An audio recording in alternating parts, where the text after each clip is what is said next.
Kim's Convenience, they even had a little fear factor for you when it went to TV too, right? Yeah. Yeah. Why was that? Well, Kim's always was the little show that could. From when it started in the Fringe Festival, well, when it was workshopped and then went to the Fringe and made the jump from Fringe to a main stage show at Soul Pepper, and then we went on the national tour, and it was this whole idea of, well, it worked as a workshop. Will it translate to a full-length play? Right.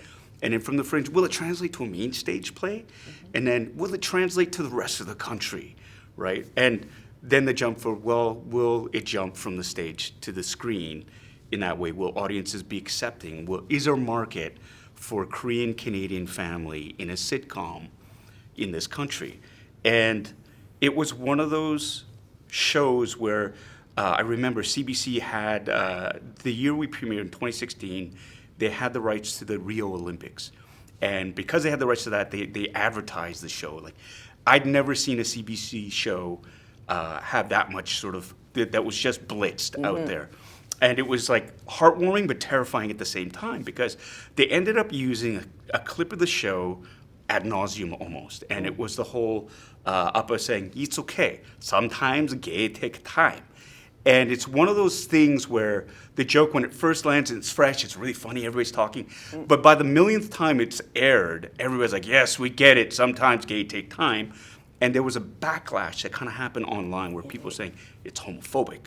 This show needs to be canceled. Like, based on a 5-second clip, it ran the gamut of, oh, it's funny, it's okay. And there are people who are openly calling for the show to be canceled before it even aired based on that. Wow. And so there was a moment of, are people going to see the show for what it is, or are they going to make up their mind based on a little clip and not really watch the show? Because we live in a time now where people make snap decisions. They're judge, jury, and executioner, and the show is done before it's even aired. Like, people make up their minds. And for me, I always find that very disheartening, because, and I've learned that too, not to criticize until you've seen the whole thing, right? Do your due diligence. If you have criticisms, that's great, but you have to watch it all. It's like, getting, like, not reading an article, but judging it by the byline, or judging a book by a cover. And so it was one of those fears of, are people going to actually give the show a chance?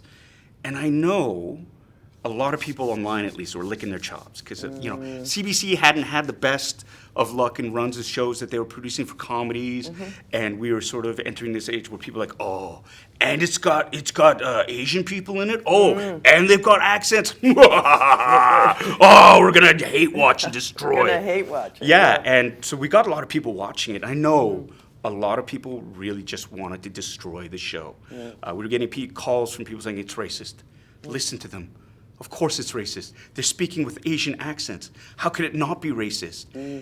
And I think that sort of comes from the fact that a portrayal of an Asian character back then, in the before times, was always a caricature, was always racist. And so that's what the audiences had been trained to think. As soon as they hear a voice that is other, without her flawless English, then that is a racist caricature, and we're going to destroy it, right? Yeah. Wow. And it wasn't, and the show wasn't. And one of the biggest things that we got were people saying, it wasn't as bad as I thought it was going to be. Oh, great. It was actually pretty good. And then we slowly started to turn the tide, and it was great. But there was a lot of, initially, that knee-jerk reactionism to hearing different voices, to seeing a different family, and sort of having that cultural baggage of mockery from before. But the show won them over. Because its heart shone through. I'd like to think so. Yeah. There was a little piece of serendipity from Kim's into the Mandalorian and the Boba Fett thing. Well, that's a crazy story. Yeah, well, Kim's, I mean, it was a launching pad for a lot of our careers. And for me especially, because I'd never thought I was going to be the lead in a television series, #1 on the call sheet ever. And so I dove into that opportunity feet first, because I'd been a day player on a number of different shows, and I'd seen some really great lead actors and ones that weren't so great, And so with those experiences, I learned that I'm never going to I might not get another chance at this. So if I'm going to be the leader on a set, it's going to be this way, and no one's ever going to, I never want to look back with regrets and say, I should have done this, I should have done that. I wanted to lead from the top down and set the tone. And, that show caught the imagination of Dave Filoni, who was one of the executive producers on The Mandalorian. And, you know, his wife had gotten him to watch a show. He loved the show. Turned out we had a mutual friend, Deborah Chow, who was a Canadian. She was directing on The Mandalorian. And 25 years before, Deborah and I worked at the Factory Theater together. Wow. So that was our contact. And I bumped into her in Los Angeles during the Unforgettable Gala down there. And she said, and she introduced me to Dave. Got a set visit, all this stuff happened, and then 6 months later, I get a call from Lucasfilm saying, "Are you available? Like, would you be interested in playing this role?" Yeah, and I was like, I will kidnap people's pets. We'll burn down forests. We will steal cars. I will do it.